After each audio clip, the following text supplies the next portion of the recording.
Doctoral করেছেন।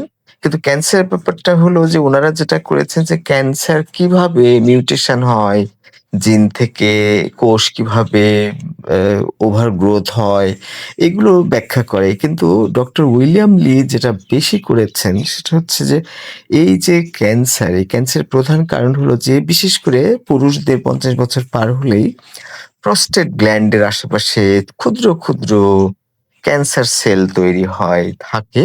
এমনকি নারীদের ৪০ বছর বয়সের পর থেকে দেখা যায় যে অনেক নারীর ব্রেস্টের ভেতরে কিছু ক্ষুদ্র, ক্ষুদ্র ক্যান্সার সেল থাকে।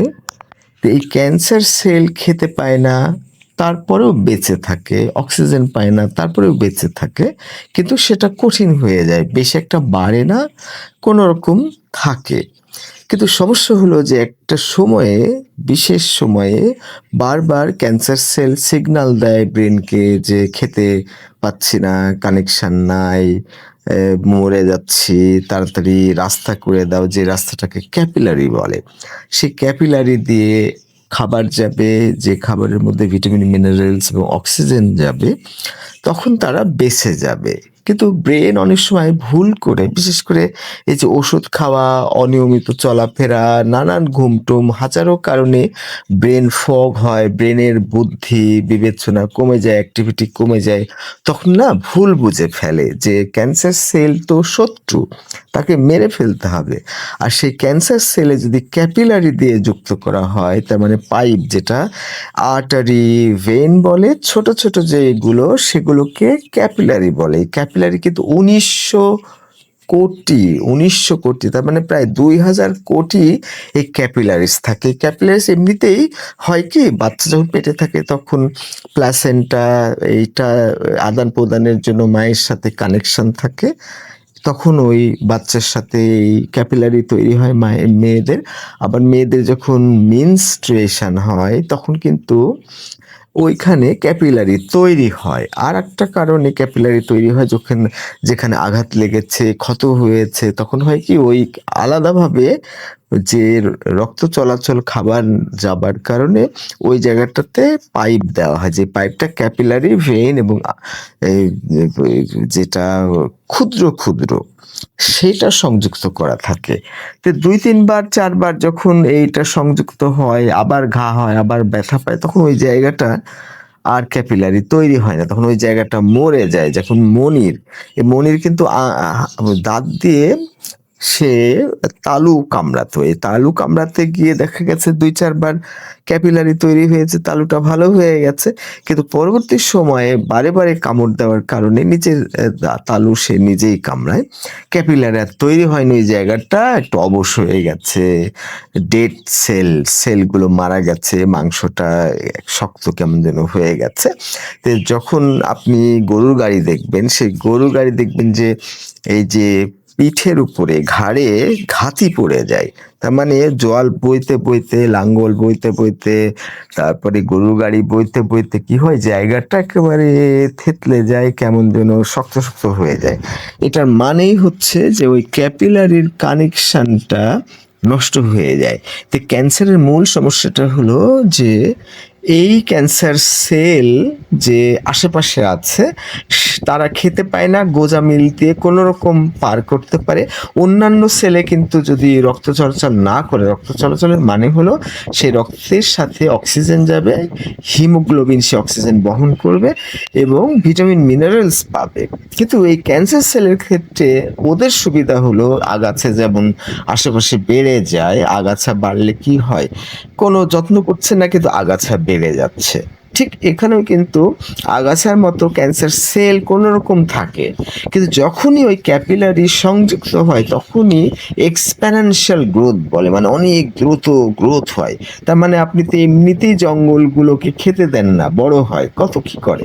আবার ওখানে যদি আপনি সার দিয়ে যত্ন নেন তাহলে তো আরো বড় হবে, তাই না? ঠিক একইভাবে অনেক দ্রুত ক্যান্সার সেল বড় হয়ে যায়। তো শিশুদের ক্ষেত্রে এটা অনেক কম, যে কারো ক্ষেত্রে হতে পারে।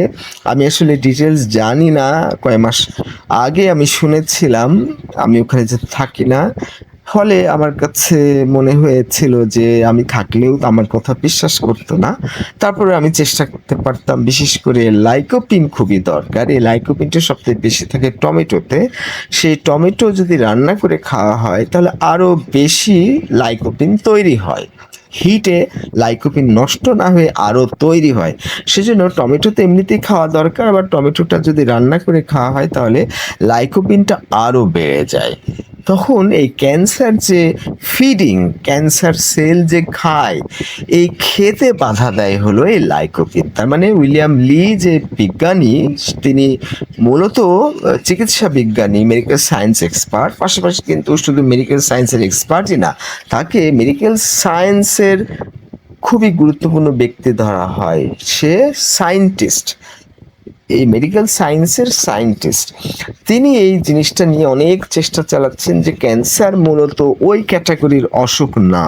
ক্যান্সার সেল ব্রেস্টে যেমন থাকে, তারপরে প্রোস্টেট গ্ল্যান্ডের আশেপাশে থাকেই, অন্যান্য জায়গাতে থাকতে পারে, কিন্তু সেটা খেতে পায় না। কিন্তু এই ক্যাপিলারি তৈরি হলে, আপনার রাস্তা আছে, রাস্তার পাশে বাড়ি আছে, যখন বৃষ্টি হয় কাদা হয় তখন বাড়িতে উঠতে অসুবিধা হয়, সেজন্য ওই রাস্তার সাথে একটু ইট টিট দিয়ে আপনি বাড়ির সাথে কানেকশন করে দেন। এটাই সর্বনাশ হলো ক্যান্সারের জন্য। ওই ক্যান্সার সেলগুলো এমনি থাকলে কোনো সমস্যা নাই, কিন্তু যখনই ক্যাপিলারি বা পাইপ দিয়ে ওই জায়গাটা সংযুক্ত হচ্ছে, তখনই কিন্তু খাবার ওখানে যাচ্ছে, ভিটামিন মিনারেলস যাচ্ছে, অক্সিজেন যাচ্ছে, তখন খুব এক্সপেনেনশিয়াল, অনেক দ্রুত বেড়ে যায়। তা আমার খুবই খারাপ লেগেছে মাহমুদ ভাইয়ের কাছ থেকে শুনে যে এরকম একটা বাচ্চা মেয়ে, আমার মেয়েরও ছোট, আমার মেয়ের আমি এক্সাক্ট মনে নাই, তো আমার মেয়ের কাছাকাছি সময়ের, সে বোধহয় বছর দুয়েক ভুগছিল, তারপরে আজকে এই আমার স্ত্রী জানালো সে মারা গেল। এরকম অনেক রোগী মারা যাচ্ছে, আমি হয়তো কিছু করতে পারছি না। আমি যেহেতু ডক্টর উইলিয়াম লি, ডক্টর স্টেন একবার্গ, ডক্টর এরিক স্টেন একবার্গ আর ডক্টর এরিক একবার্গ, এইসব বিখ্যাত ডাক্তারদের সাথে আমি ভিডিও নানানভাবে আমি কমিউনিকেট করি, তাতে আমি গবেষণা করি, আমি এগুলো শিখেছি। কিন্তু সমস্যা হলো যে আমি কাগজপত্র কলমে, আমি ডাক্তার না, সেজন্য মানুষ কথা শুনতে চায় না। আসলে কিন্তু রবীন্দ্রনাথ কাগজে কলমে সাহিত্যিক ছিলেন না, উনি কখনো সাহিত্য পড়েননি। আমি ইংরেজি সাহিত্য পড়েছি, দীর্ঘদিন ধরে পড়াই, কিন্তু আমি সাহিত্য রচনা করতে পারি না। তার মানে মেডিকেল সায়েন্স পড়েও কিন্তু ভালো ডাক্তার হওয়া যায় না, আবার সাহিত্য পড়িয়েও সাহিত্যিক হওয়া যায় না। কিন্তু রবীন্দ্রনাথ, নজরুলেরা কিন্তু অনেক অনেক লক্ষ কোটি লিখেছেন। কারণ হলো যে সাহিত্য না পড়েও যেমন সাহিত্যিক হওয়া যায়, ডাক্তারি না পড়েও আরো অনেক বড় ডাক্তার হতে পারেন। যেমন 2500 বছর আগে হিপোক্রেটিস বলে গেছেন যে you are what you eat ইট। তার মানে তুমি যা খাও সেটার উপর নির্ভর করছে তোমার শরীর টরীর কেমন। আবার বলছে দাই ফুড ইজ ইউর মেডিসিন। তাহলে দাই ফুড ইজ মেডিসিন হলো তোমার খাবারই হচ্ছে অসুখের ওষুধ। তার মানে এই ওষুধ তৈরি করে খাবারের, এগুলো দিয়েই করে, সেগুলো ভালো হয় না। অনেক সিনথেটিক দেয়, সিনথেটিক পৃথিবীর সব থেকে কম দামি এই বস্তুটা দিয়ে নানানভাবে ওষুধ তৈরি করে।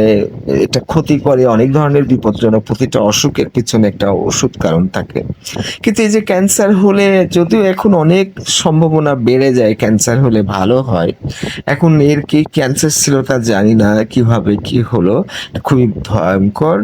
আমি নিজের গল্প বলাটা ঠিক না, কিন্তু তারপরে বলতে বাধ্য হচ্ছি যে কিংবদন্তি তুল্য যে 10 জন ডক্টর আছেন পৃথিবীতে, তাদের সাথে আমি বলতে পারেন মিডিয়ার জগৎ দিয়ে, অনলাইনের মাধ্যমে, ইন্টারনেটের মাধ্যমে কাজ করি, তাদের ভিডিও আমি গবেষণা করি, আমি ভিডিও তৈরি করি। তাহলে আমি আমাকে বড় করে তুলে ধরছি না, কিন্তু বলতে চাচ্ছি যে আমি অনেক বড় ডাক্তার। এই কারণে বলতে চাচ্ছি, যদি কোনো কারণে আপনি বিশ্বাস করেন আমি বড় ডাক্তার, তাহলে আপনার অসুখ থেকে আপনি দূরে থাকতে পারেন।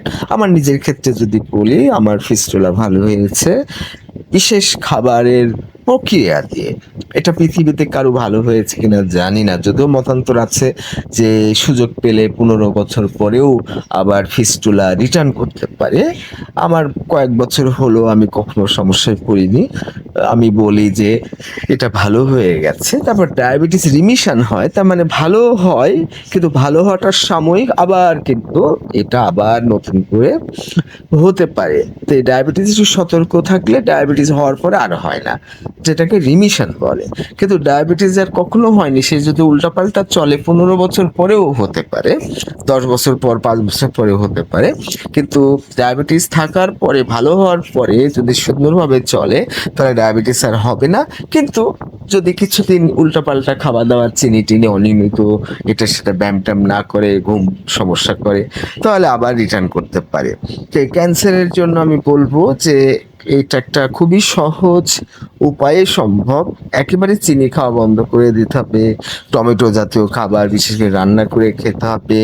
তার মানে হলো যে এইখানে একটাই কাজ হলো যে ক্যাপিলারি যেন তৈরি না হয়। তো সেটা তো আমাদের কন্ট্রোলের বাইরে। ব্রেন ভুল করে ক্যাপিলারি তৈরি করে দেয় উদ্ধার করার জন্য। কিন্তু এটায় ক্ষতি হয়। কিন্তু দিয়েই যখন ফেলে কানেকশন, তখন এই লাইকোপিন বা খাবার-দাবার, চিনি যেমন এই ব্যাকটেরিয়া এইসব জিনিসগুলো, ক্যান্সার সেলগুলো চিনি খায়। তাহলে চিনি খাবেন না, ২০ গ্রামের নিচে খাবেন। আবার যদি না পারেন ৫০ গ্রামের নিচে খাবেন, তাও যদি না পারেন যত কমের মধ্যে আপনি চলতে পারেন। তার মানে হলো আপনি না খেলেও কিন্তু ২০ গ্রামের বেশি হয়ে যায়, না খেলেও ৫০ গ্রামের মিলিগ্রামের বেশি হয়ে যায়। তো অন্তত ৫০ মিলিগ্রামের নিচে যাতে থাকে, কোনো ধরনের চিনি জাতীয় স্টার্চ, যেটা কার্বোহাইড্রেট, এইসব জিনিসগুলো যদি না খাওয়া হয়, ব্যায়াম করা হয়, ঘুমানো হয়, টেনশন কমানো যায়, সুন্দরভাবে খাদ্য, ভালো ভালো খাবার, লাইকোপিন সম্বলিত বিশেষ করে খাবার খেলে নষ্ট হয়ে যেতে পারে, ক্যান্সার সেল ভালো হয়ে যেতে পারে।